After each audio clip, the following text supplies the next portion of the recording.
The Canadiens are a different team with Carey Price in the lineup. Well, duh. Having the best goalie in the world in your net will make any team better. But it's not just Price's performance in the crease that makes the Canadiens a much better hockey team. It's also his ability to be a third defenseman on the ice and the leadership he brings in the locker room. Watch when the opposing team dumps the puck into the Canadian zone. Most of the time, the Canadiens defensemen don't even have to go after it.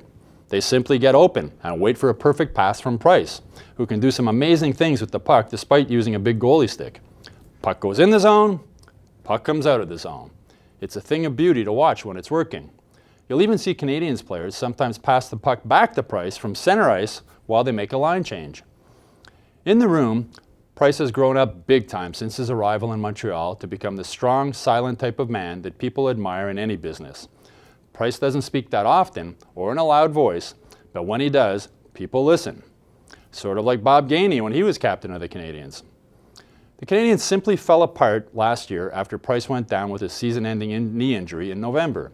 GM Marc Bergevin's inability to find an adequate replacement, both in the net and in the locker room, Ben Scrivens, really? Ended up costing the Canadiens their season. That's why Bergevin felt the need to deal PK Subban last summer in exchange for Shea Weber. Subban wasn't the reason the Canadiens faltered last season. He was their best player and showed up to play every single night and every single shift. If PK's personality rubs some players the wrong way, tough. The leadership group is supposed to handle that, but obviously it couldn't last season. Subban wasn't the problem with the Canadiens, but so far, Weber has looked like the solution. He's another one of those strong, silent types that people listen to.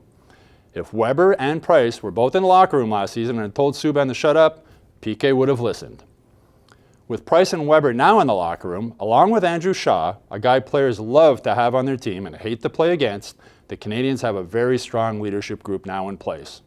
And that group has taken a lot of the weight of wearing the C off of Max Pacioretty, who can now focus more on what he does best, score goals. Coach Michel Therrien said recently that there's a big difference between this year's team and last year's squad. Said the coach, "The leadership group is doing a fantastic job. Kids are coming into a really different atmosphere. The team spirit has been great since day one, and the leadership group is doing a fantastic job." So is Carey Price, in many different ways.